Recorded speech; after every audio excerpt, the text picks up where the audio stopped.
Hi, I'm Stephanie J. Block. And I'm Mary Lee Fairbanks. Welcome to Season 3 of Stages Podcast, where we continue to bring creation and connection to center stage. Hey, everybody. So you may have seen this week, we had some exciting news. Stages Podcast is teaming up with iHeartRadio. So you'll see a few changes like a refreshed logo and a few other small changes, but really nothing's going to change for you, the listener. You can still get in touch with us at our website, stagespodcast.net. You can still follow us on all the same Instagram and Facebook pages and listen to us wherever you always listen to your podcasts. So thanks so much for listening and enjoy today's episode.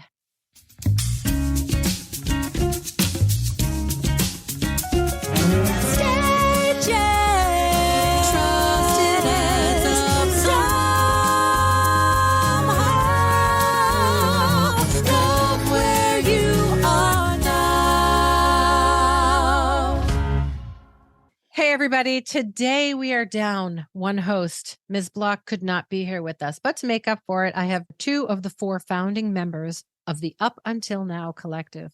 This organization is committed to inclusive, accessible, and equitable working environments. It develops, quote, radically inclusive interdisciplinary work that explores language, empathy, intimacy, and community. Kevin Newbury is a director of theater, opera, and film. He's worked with the Cincinnati Opera, the Lyric Opera of Chicago, the Houston Grand Opera, just to name a few, and he's directed several PBS Great Performances. He directed the Grammy-nominated Leonard Bernstein Mass at Carnegie Hall and the Kennedy Center. He also directed Candide with the Philadelphia Orchestra starring Bradley Cooper and Carey Mulligan. We also have Brandon Kazen-Maddox. They are an artist, choreographer, dancer, filmmaker, and American Sign Language artist. They are the grandchild of deaf adults, or a GODA. Brandon is an interpreter and social activist. He serves as lead liaison, providing ASL services for Lincoln Center, Park Avenue Armory, and very soon, to be announced, he will be interpreting at Kimberly Akimbo. So we'll let you know when that happens. Brandon was featured on Stories from the Stage with PBS, The Good Fight on CBS, High Maintenance on HBO, and New Amsterdam on NBC. Please welcome Kevin Newbury and Brandon Kazen-Maddox. Kevin Newbury and Brandon Kazen-Maddox to stage, please. Brandon and Kevin, please come to stage. Thank you. Hi, we're so happy to be here. Hi, Mary Lee. Hi. Thank you for coming in. And I was looking at all the work that you've done with the Up Until Now Collective. It's really fascinating. There's nothing else like it that I've ever seen out there. And I think that one of the most important things that you guys are creating is representation. When people see themselves in stories, it's really empowering, right? How did you guys come up with this and how did it start? So I first met Brandon in December of 2019. So Brandon and I are life partners and creative collaborative partners. And we met in December 2019. I saw Brandon performing at New York Live Arts here in New York City. Brandon walked out on stage and I saw them signing and dancing and really offering the incredibly unique talents that Brandon brings to the table. And I thought, I am going to spend the rest of my life with that human. And we met in the lobby after and we connected and we had a lovely evening with some of our mutual friends. And we had 3 dates that week in December 2019. And then I went off to Houston to do a production. Brandon went to Arizona and we stayed in touch and we knew we had an amazing connection. And then when the pandemic hit, I reached out to Brandon and I said, look, I'm in New Hampshire with my family and you should come and visit. You should come hang out. And Brandon came up to New Hampshire and essentially never left my side since then. So you met just right before the pandemic. Right before. And I'm very fortunate that my family lives on this former boys camp that my grandfather built in the 1950s. And so we were very fortunate to have a place in the summer of 2020 for our friends and family and chosen family to gather. We had a safe place for people to come up and have their own cabin. And so we spent the summer making meals together, sitting around the campfire, talking about ideas, making music. And the conversations that summer really circled around the future of our industry and what kind of world we wanted to live in and what kind of structures we wanted to help build. And Brandon, you should talk a little bit about what you were also doing that summer of 2020 while we were all gathered in New Hampshire. I started taking dance and American Sign Language and music and blending them together while I lived in San Francisco when I was in the circus for 7 years. That's where I started to blend those three mediums together and make American Sign Language music videos. Actually, during that 7 years in San Francisco, the deaf community asked me to become an interpreter because my skills were very strong. And they're like, yeah, you should do that. And so I went. Sign language is your first language. Yeah, American Sign Language is my first language because my grandparents are deaf. So like you said in my bio, I'm a CODA, but I'm also a GODA, a CODA being a child of deaf adults, but very specifically, I'm a grandchild of deaf adults. So I grew up in the same home as my grandparents and my mom, whose first language is sign language also, and then my aunts and my uncle. Your mom and your aunts and uncle are hearing. That's correct. But both your grandparents were non-hearing. Yep, they still are because they're still alive. Right. So they're still very deaf, and they still use ASL as their first language. And they both have a brother and a sister who are both deaf, and their partners are deaf. So it was like 7 deaf people who raised me, plus the hearing, signing people in my life. So deaf culture is very strongly rooted in my heart and my soul, which actually leads to kind of what we created. So it's interesting because I grew up signing and talking with my family, and sometimes turning my voice off and only using sign language, and sometimes talking and signing, and sometimes just talking, but not often just talking, because it's rooted within me to use my hands to communicate and to express myself. And it is the primary way in which I express myself. It's how my brain thinks with my hands. And so oftentimes in the deaf community, people have different kinds of feelings about, it's called simultaneous communication, or SIMCOM. Because there are some deaf people who don't use their voice. And so when you're talking with deaf people, especially those who don't use their voice, turning off your voice is a way to kind of be on the same level, right? But there's so many people, hard of hearing people who hear and sign and use their voice. And then there's people like CODAs, or people who grew up with deaf people who also use their voice and sign with their hands. It's interesting when I'm on like a Zoom call, or I'm at a meeting or anything, there's oftentimes an accessibility check. So people are like, is everyone feeling comfortable with the offerings that we have? Do we need subtitles? Do we need this or that? ASL interpreters, hopefully, I always say that my accessibility need is to be able to sign while I talk. Yeah. And because it's just how it's so second nature for you. It's second nature. And I'm thinking primarily in sign language, and I'm speaking the words that the concepts that I'm signing. So it's a little different, and it's not an easy skill to have, but it's something that I cherish and is part of who I am as a person. Sign language is such a beautiful, beautiful language. I wish it were taught in schools. It puts you in your body and slows you down and makes you think about what's coming out of you, both physically and verbally. Yeah, definitely. And, it's the third most popular language in America now. It's English, and then Spanish, and then American Sign Language. There's a lot more popularity, a lot more attention on the deaf community, on sign language in general, and ASL itself is a full-fledged language. It's got 5 parameters, and it is equivalent to any spoken language also. So there's a lot of education around ASL and sign language, and there's international signs, but we don't have an international sign language because the language requires grammar. Each country itself has its own sign language. Just to go back a little bit, you meet in December. The pandemic hits about March. You head up to New Hampshire to stay at Kevin's parents' camp you can all gather safely, and you invite a bunch of wonderful artistic friends up to join you. And is that where the idea for Up Until Now Collective was born? During that time period, of course, in 2020, there were so many revolutions. There was a disability revolution, there's LGBTQAI plus the trans world exploding and rights being required to be acknowledged. Brandon was in the home office at my parents' house interpreting online. So it was this golden age of accessibility. So Brandon was interpreting everything from protests to queer dance parties.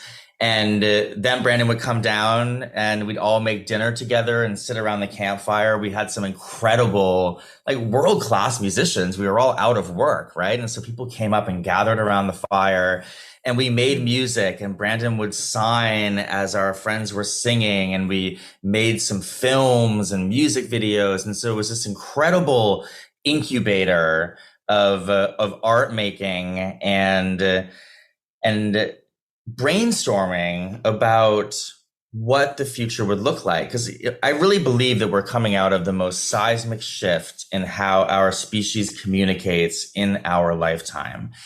And people are desperate to connect. It's almost like we're unlearning and reversing the algorithm that was accelerated by this digital black hole of like Zoom and Instagram and being online constantly and communicating through screens. Well, it's such an interesting thing, because that digital world that connected us with Zoom and really made everything explode during COVID, but it's also the thing that's driving us apart. The anonymity, the anonymity of the internet that allows people to be so rude and unkind when they can't be held responsible for their behavior on the internet. And the way that kids now, they get all their dopamine from scrolling, and not out in the world connecting and building and making and creating. So it's this strange thing. It's this counterbalance of, it's the thing that can be extremely unhealthy, but also the thing that can be really powerful and helpful in creation. It's really interesting. And as we arrived at our mission statement for our company, which is ever evolving, and we're so lucky to have so many exciting things happening with Up Until Now Collective right now, but we really center stories of empathy, intimacy, and connection. Now, the work itself is so inclusive. And when you look at the content that we've made and the art that we've made, hopefully it speaks for itself. We make the kind of work that when people come by our dinner tables or our opening nights or our screenings, we often get the response, how do you all know each other? And what are you doing at the same table? And could I get a seat at that table? Yeah. What an interesting group of people you've gathered. And, we work with deaf folks and blind folks and queer folks and recenter stories that have been left out of the narrative. But we really we really boil it down to stories about intimacy and empathy and connection. And what does it mean to reconnect after this seismic shift in how we communicate as a species? And it's been a beautiful adventure. It's like our worlds have collided. And I come from the opera and theater and film world, and Brandon is a choreographer and a filmmaker and a disability liaison and activist. And suddenly we're just gathering these incredible groups of people, and we're all learning from each other every day. And we're all willing to be wildly out of our comfort zone. I mean, I've been in several rehearsal rooms and film shoots where I'm in the minority as one of the few hearing people. I need the interpreter, and most of the room is deaf. And we did this one music video for the amazing Lachi on Broadstream, and everyone in the video was deaf or blind. And we had one deaf blind performer who uses tactile sign language. And suddenly we're filming a level of communication that we maybe haven't seen before. And it's not like the deaf and blind communities sit around hanging out in some disability club, right? It's like we're trying to bring people together, and suddenly the deaf folks are helping the blind folks know where to go, using touch to help guide them. And the blind folks are dancing to the music and helping the deaf folks feel the rhythm. And then us able-bodied folks that are surrounding them in our kind of extended queer chosen family community, we're all on the same dance floor telling the same story.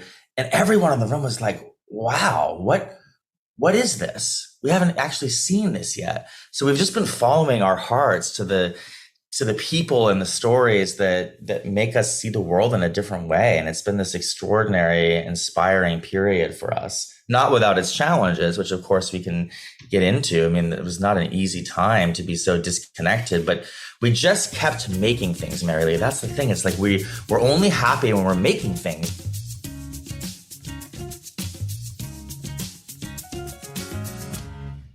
I wanted to tell you, when I was looking at some of your Instagram posts, I saw that there's a sign in your home that reads, "To affect as many people as we can in the most positive way possible." And I just, first of all, I love that.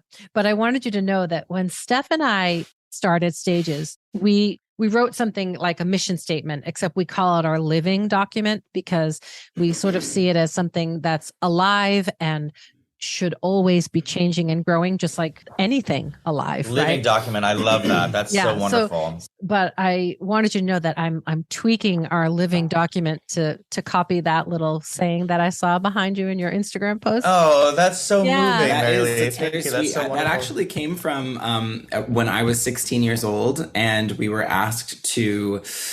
I think the question or the prompt was like, what is your motto? And I came up with that when I was 16. Oh God, 16. Yeah, I wasn't thinking those thoughts when I was 16. Let's talk a little bit about the midnight moment that you created in Times Square where everything was lit up at midnight. What was that whole project? This one idea that we had early on, we had a commission from this wonderful streaming service called Broadstream to make a series of ASL music videos, which we called Soul Signs. Mm-hmm. And the first idea we had was a version of Gladys Knight and the Pips' Midnight Train to Georgia. We had that idea sitting here in our living room in the middle of the pandemic. And that idea ended up in Times Square as part of the Midnight Moment in July 2021. We were lucky to have a piece in the New York Times profiling our work on the Soul Sign series. And then when the Midnight Moment Times Square folks called us, we were so honored. And to see that piece on 85 plus screens every night at midnight in July, like two beautiful, non-binary, Black, deaf community members doing Gladys Knight and the Pips, especially right now with these culture wars against queer people raging in such terrifying ways around this country. And it felt like the universe telling us, oh, you should do more of that kind of work. And we also had a big performance that we presented in Times Square using sign language and music. And we had dancers. We had about 30 performers. And it was pouring rain that night. We had rehearsed all day. We were just about to set up for our 11:30 show around 10:30. And then the sky opened up and it poured rain. And we all went into the studio. We were just checking the weather reports. It was one of those things that we never could have gathered that group of people together again. I mean, it would have been impossible. And then at like 20 minutes to midnight, it cleared. We ran out into Times Square. Thankfully we have footage of all of this. It'll all be in a documentary someday. And we were like plugging in instruments and wiping off surfaces. And then suddenly, like out from under the scaffolding came hundreds of people that had been waiting to see this performance. And everyone was there to support this and to see the look on everyone's faces when they got to see sign language and frankly, queer culture written large on all of those screens in Times Square. It was a truly galvanizing moment. And to see Up Until Now Collective on 85 screens in Times Square, we're like, well, I guess we should keep doing this. And in such a short time. I mean, that happened in like a year, right? I mean, you started it in 2020 during the pandemic. Yeah, it happened in a year. And a year later, you are all over Times Square on 80-something screens. I mean, that's incredible. It's sort of what we were talking about with the internet, where there's so much negativity and division in the world, right? I turned off the news in 2020 and I don't put it on. It's not that I want to be unaware of what's happening in the world or that I want to stick my head in the sand. It's that we have to be responsible for what we allow into our energetic space, right? That's right. And nobody else is going to be responsible for that. And so if the world is fear mongering, making us feel that we have no power, that we're out of control, then guess what's going to happen if you absorb all that and that's what you're going through the world in. But if you decide, I'm going to create my own reality and I'm going to call in the people who think the way I think and feel the way I feel, because there are more out there than we know. And all it takes is a couple of acts of courage, right? To say, hey, I'm going to create this thing. And then it's almost like the universe conspires to make it happen for you, right? So you guys decide to do this thing, and a year later, it's all over Times Square. And it shows that there's a need for that connection in the world, and that you tapped into something. And I think it's amazing. Thank you. It's been really inspiring. And, you know, the old saying that if you ask people what they want in the early part of the 20th century, they would say they wanted a faster horse because they didn't know what a car was, right? Right. You know, Steve Jobs always had that hanging above his desk, like, be the car when people think they want a faster horse. Right. And I think that we're kind of, again, we're reversing the algorithm. People are so desperate to connect and to build new structures. And how do we bring new audiences in? How do we reframe things? And we feel like we're in the middle of an artistic renaissance. It's like an intellectual artistic renaissance. The exchange of ideas and looking at inclusion and gender expression. And we're just surrounded by artists that are building the future in real time. So we feel so lucky to be a part of that. I saw something about the Wild Party, that you're doing a new concept with Andrew Lippas, the Wild Party, which I loved that one. Tell me what you're going to do with that. You know, the Wild Party is basically my opus. Back when I was living in San Francisco, I got the opportunity to interpret Lippas' Wild Party in 2015. I was like, whoa, the deaf community needs to own this story too. Not just have two ASL interpreters who come from the deaf community, but actually have deaf people and signing people on stage, because this story is so much, it's a very timeless story. We're always going to have a story about domestic violence, about power struggle, about addiction, and sex and music and all of these things. And these are all human issues. And I think another part of what we do in Up Until Now Collective is we focus on humanizing all people from all different walks of life and just reminding people that we are human and that we have empathy and we need connection and we thrive on intimacy. And I think that story of the Wild Party is such a beautiful, an example of all those things. Now, and it was written and takes place after the last big pandemic, right? Right. The Spanish flu. The Spanish flu. Right, and right.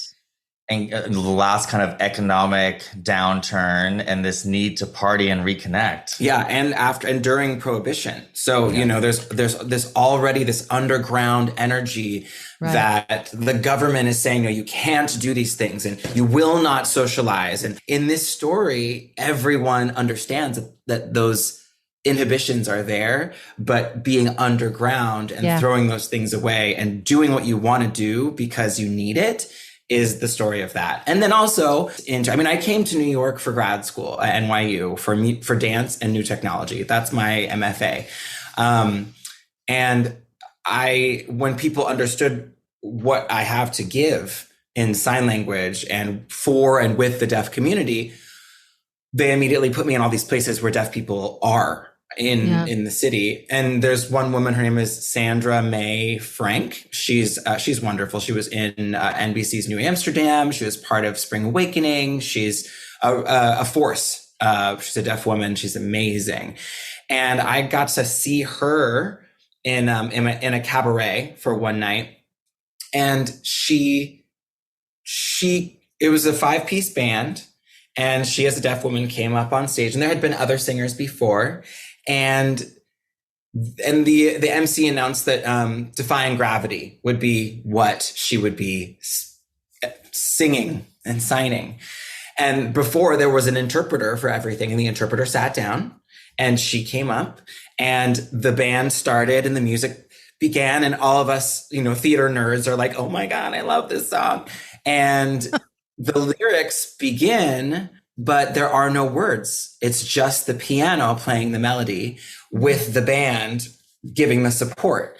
And Sandra is signing all of the concepts of Defying Gravity. Yeah. And all of us are playing the lyrics in our minds, but we only see her hands. And there was a moment when, Sandra, when the high note of Bring Me Down, at the very end, and she stomps on the stage and the band lifts, and Sandra's hands are the only thing in the entire space that are just moving upward. It was amazing. And I was like, this is it. This is the future of deaf and signing theater, because everything else is under control of hearing people. And what that was a collaboration between musicians who can be hearing or deaf or hard of hearing, and a deaf person who's on stage, who's signing and owning the music and not relying on another hearing person. So the big conceit of the Wild Party is taking away the human voice.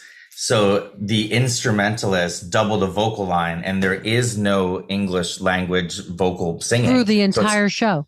Through the entire show. That's right. Wow. And so instead we have, Queenie, for example, who's assigned as an alto saxophone. And so she and her instrumentalist have a relationship throughout the entire show.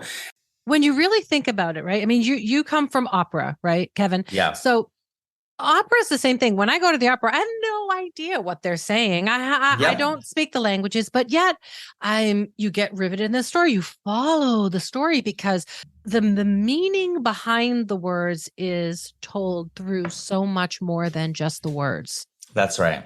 And it's the same thing at ballet, right? You go to a ballet, there's no words, but yet we follow the story. Where our hearts break when she dies. I mean, you're in it without the words. And so this almost seems like, how did nobody come up with this before? Do you know what I'm saying? It's like, well, of course, this is what should happen. When you take away what we've always relied on almost as second nature, which is hearing the words to understand the story, it forces us to change and go into that place of discomfort, because the only way you can change is to go through a place of discomfort or unknowing, right? And if you find the vulnerability to step into that place, it can create a magical experience, not only for the people on stage, but for the people watching who have allowed themselves to go there. It really does inspire like a sense of magic. I'm glad you used the word magic, and wonder. It's awe-inspiring. And at its best, you don't know if the saxophone is making Queenie's hands move, or if her hands are actually making the music come out of the saxophone. And there's this kind of interplay of music and connection. Yeah, and every time we're in the room with these musicians and deaf performers and dancers, our jaws are all on the floor, because they're like, actually, this is, as one of our friends said at the workshop, this is like jazz plus. It's like a new kind of jazz music, to watch the physicality of sign language and dance without the vocal line with instrumentalists. The other thing with the Wild Party is we are enjoying discovering the different moments where the deaf person is in control of the music, and not the music, not the conductor or not the instrumentalist, but actually the deaf person is giving the cue or using a gesture or stomping their foot. And they're the ones who are initiating the music. Because when I have seen opera, or when I've seen musical theater, or straight theater, I am always craving more facial expressions, more gesture, and more movement with the body, because that is what I grew up with. That's how I see people communicate. So when I see Park and Bark, or I just see people like talking and moving a little bit, it's never enough for me. And I'm like, I haven't seen what I want to see yet. Vanilla ice cream with no toppings at all. Yeah, right. It's delicious in its own way, but let's add some toppings. Yeah, that's correct. But there is a beauty too to just standing center stage and finding stillness in your voice is what moves people. There's a beauty to that, but we've seen that beauty a lot. So I think it's time for some new new toppings, new color. Like how Yeah. wonderful. Oh, I think this sounds like such an amazing project. You know how they often say when you lose a sense, other senses become very heightened, right? So if you can't see, you have very keen hearing or sense of touch. But what I'm wondering is, does the deaf community interpret this vision when they're sitting in the audience and they're seeing what I'm seeing? Is their interpretation richer because they get to tap into something that I can't relate with innately? I have to sit and be open to really relate because it's not a world that I'm a part of or that I can understand. So does a deaf person sit in that audience and tap into something that I can't as a hearing person? One thing that is so special is working with all of these deaf people on stage. We have Monique Holt, who Momo, and she's the co-director of Wild Party, but she has been with me from the first step of the Wild Party, from my first creations. And she said something really profound in the beginning of our interviews, where she said, you know, for me, music is breath and music is your heartbeat. And I don't have to hear the music in order to stay and keep a rhythm and understand the sense of it. And to watch Monique move through a piece of music with choreography and with sign language, with consistency, as a deaf woman, a profoundly deaf woman, is just so moving.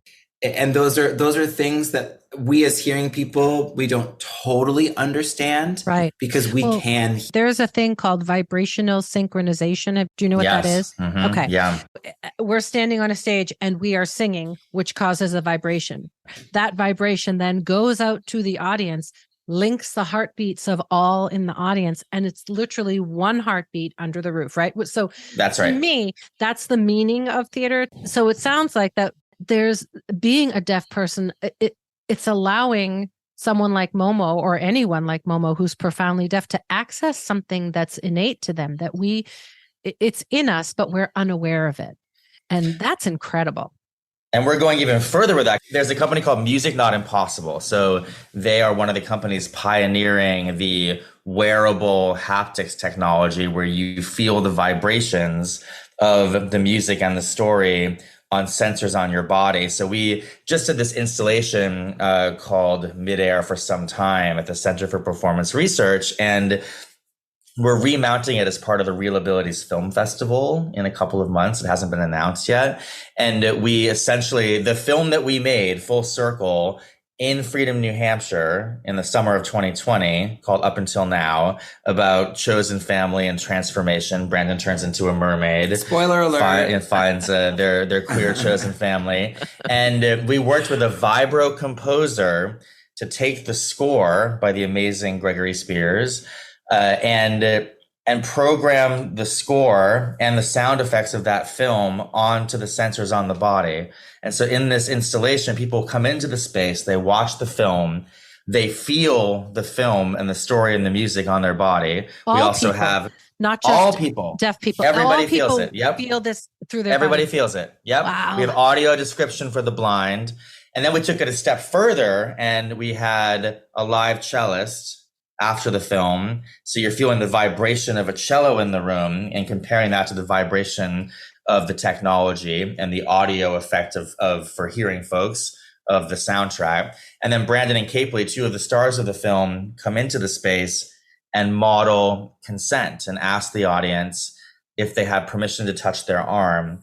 When they touch their arm, the whole space changed color with the bowing of a cello. And suddenly we're modeling synesthesia, consent, touch. And it was an experiment. It was the Center for Performance Research. So we were investigating what this might mean. Can this technology make you feel more connected? Out of 120 people, Mary Lee, 117 were like, yes, please touch my arm. Yeah. And the 3 that said no still had a very meaningful moment, thanked us after and said, I've never been in a space where I was given permission to say no. I'm neurodivergent. And so suddenly we're investigating neurodivergency and consent and permission alongside the vibration technology. So that's the kind of work that we're doing on a daily basis. I don't know if you guys do yoga, but when you do yoga, vibrational sound healing, that's what you do. You sit in like a dome and you bang gongs and singing bowls, and they're set to different vibrations. So literally your watery body, because our bodies are like 60% water, I think, it almost resets itself and heals and releases. So not only are you creating a space for entertainment, a space for connection, but it's a space for healing as well. Yes. And it's all byproducts of what you're doing. Pretty amazing. Yeah. Thank you.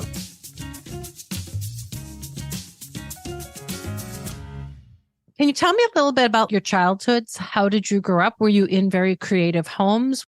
Sure. I can go first. I was very lucky to grow up in a family of essentially camp counselors. It's so interesting having everyone come up to Camp Freedom in the summer of 2020. And I've made several movies up there. I'm always bringing artists and friends up there, but now we've taken it to an even deeper level by hosting things annually. And I had a friend say to me once when he first came up, like, "Oh, Kevin, it makes sense now. You come from a family of camp counselors."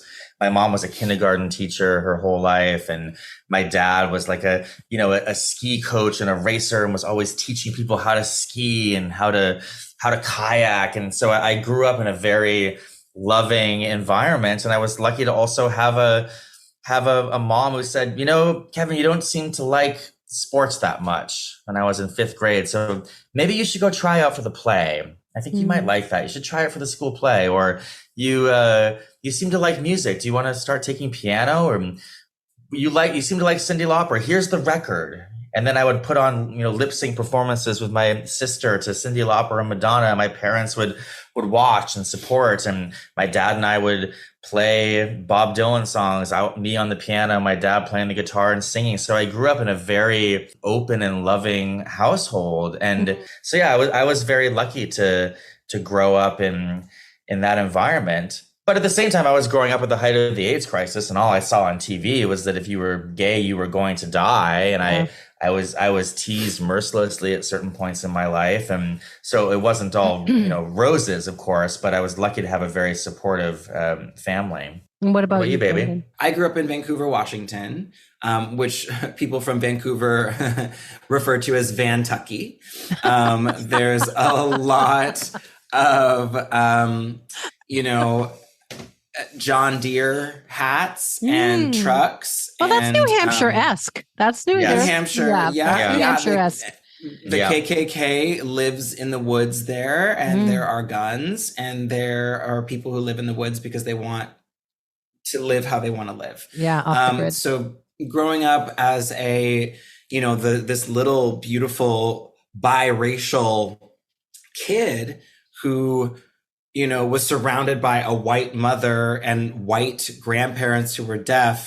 My mom was really young when she had me. She was 18, both my parents. And my father is a Black man from New York. And my father's mother, my Nana, she grew up in the Bronx. And so she was the one who taught me about music, about New York City itself, NYU, the Rockettes, and her childhood growing up. Motown and going, the Apollo. Yeah, and going to the Apollo Theater when she was growing up. So I always had this connection with New York City and knew that I would live here. She taught me about like the world that exists beyond what we can see, that includes magic and spirit. So having both of these grandmothers who gave me music and American Sign Language and dance, in both kind of realms of choreography of the hands and choreography of the body. That's what I came up with. My father was in prison from the time I was 11 to the time I was 22. So, that male influence was not strong. And it was like all these women who raised me. And so there's that kind of non-binary energy of understanding like, yes, a male body, I own my maleness. But at the same time, the spirituality of two spirits within me and more is very strong. And going to that artistry, I am certainly the only artists, apart from maybe my grandma and my nana, who had babies and children and families, who couldn't really pursue their artistry. So it's because of them that I am largely who I am. All right, we've arrived at the 5 questions. Brandon, tell me your favorite birthday memory. How old were you and what happened? That's a hard one. My mind is split between childhood memories because I am an only child. So my birthdays were always very special. Everyone in my family, it's the one time that everyone would come together and for me and to celebrate me, which was always, and it's in the summertime, it's July 6th. So there were fireworks. And so my birthday is always a very special time. Of course you're a performer because exactly. Talk about only child syndrome. I have it, but I would say Kevin has no helped. comments. Yeah, Kevin has helped. But I will say that the summer of 2020 or 2021, we were up in New Hampshire with Kevin's family, and again coming together. And we also brought other people whose birthdays it was too. So it's a toss up between my own birthday celebrations with my family as a child and then meeting Kevin and our chosen family. Okay, Kevin, if you could wake up tomorrow morning and be in another time period, which one would it be? I would love to experience the kind of late 70s. Really kind of the year that I was born. If I could be the age that I am now, the year that I was born in 1977, and have a taste of that freedom that we were experiencing as queer people, with, on Fire Island and disco culture and Studio 54, like right before the AIDS crisis. We had 15 years of complete sexual freedom, really, between the birth control pill and the onset of HIV and AIDS. And well, there's a renewal of that spirit happening right now, which is a conversation for another entire podcast. But I would like to experience that sense of freedom and joy and liberation that was free of fear. Okay, I'm going to ask you both this. If you were forced into a new profession, the profession that you have doesn't exist, what would it be? I'm a storyteller first and foremost. So I can't imagine any world where I don't tell stories. So if I wasn't a director, if I wasn't directing theater and film and opera. You can't be in the arts. You can't be in the arts. Can't be in the arts at all. I can't be in the arts at all. No arts. Mine would be, and I know this is going to sound totally bizarre, but I would want to, it's a toss-up. I would either want to be like Jane Goodall, living in the jungles and communicating with gorillas, or I would want to be an FBI profiler and figure out why they do what they do. Oh, that's so interesting. I've always thought we'd be very good at being in the CIA or the FBI, like being experts at reading body language. And I would be a teacher. I mean, I'm already a teacher. That to me is sort of connected to the arts, but I would be so happy teaching full time and passing on the knowledge and the things that I've learned. But I would join you working with like the FBI or the CIA and understanding the complexity of human nature for sure. What about you, baby? I think I'd be a lawyer. I mean, justice is so important to me. And I think as a lawyer, there's still an element of storytelling that you have to be able to be good at. And I don't think I could live without employing the things that I love. You're very good at debating. Okay. If you were a nail polish color, what color would you be? And what would the cheeky little name be? Well, okay, that's such a great question for me because I just stopped biting my fingernails recently. And one of the reasons I stopped biting them is because I wanted to finally paint my fingernails. So I have just started wearing nail polish for the first time in my life at 45 years old. I feel so much like myself. So I'm just going to go with living in the moment. I would be wearing what I'm wearing right now, which is a kind of gold, glittery, sparkly nail polish. And I would call it, what should I call it, baby? Oh, I don't know. Studio 54. Studio 54. Oh, perfect. Love it. What about you? Well, I'm a mermaid at heart and in real life. So the first mani-pedi that I ever got was in Virginia Beach. and it was color changing. And so you put it on, and it's gold with like sparkle flecks in it. And then you go into the water or go into cold water, and it turns like gorgeous turquoise. And it was on my hands and toes, and I was just like, I want this color all the time. It was so satisfying. So I would call that mermaid or splash or something like that. Guys, thank you so much. Oh, thank you. You're such a joy. Thank you for all the work that you're doing and getting all of these beautiful ideas. It's so nice to meet you. And let's meet in person for a yoga session or a cocktail or both. And I'm so happy to know you. I'm very close to Freedom, New Hampshire. And now, here's what struck a chord with us. Every week here at Stages Podcast, we get emails and notes. We get tagged on social media. We see most, if not all of them.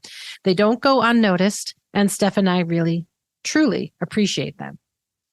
The other evening, I was at a yoga class. I got there a little early, and I was sitting on my yoga mat checking social media. And yes, I'm aware I should not be sitting on my yoga mat checking social media, but I was. And I read a DM from someone named Kaden, and it really touched me. Kaden thanked us for, quote, putting our energy and vulnerability into the world. And that line made me cry. So now I'm sitting on my yoga mat, checking my social media and openly crying. And yeah, I'm aware I'm a terrible, terrible yoga student. But it made me pause for the rest of that hour-long class.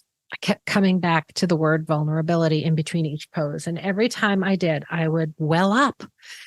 Thank goodness the room was dark and there were no mirrors, because vulnerability is scary. I had a very observant friend tell me once that I never show when I'm hurt. I just go straight to angry. And she said that I should try and see what lies between sadness and anger. And I said, no, I don't want to know what lies between sadness and anger. That's why I go straight to angry, because what lies between them is vulnerability. And as I said, that's a scary thing. So I've always had this very strong connection to animals. And when I was a kid, if I felt sad or lonely, I would just go to my animals. And anyone who has pets know, it's easy to cry with a dopey dog or to snuggle with a purring cat. That connection was always easy. But with humans, not so much. I didn't trust people.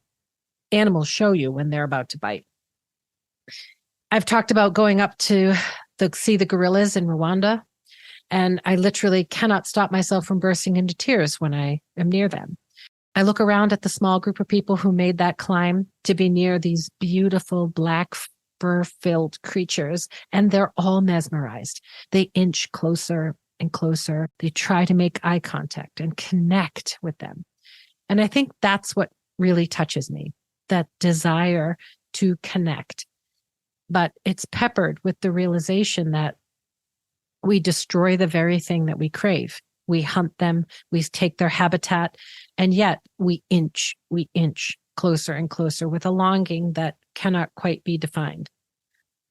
When I meditated on Kaden's note during that yoga class, I realized that vulnerability is the ability to show that longing openly and to other human beings.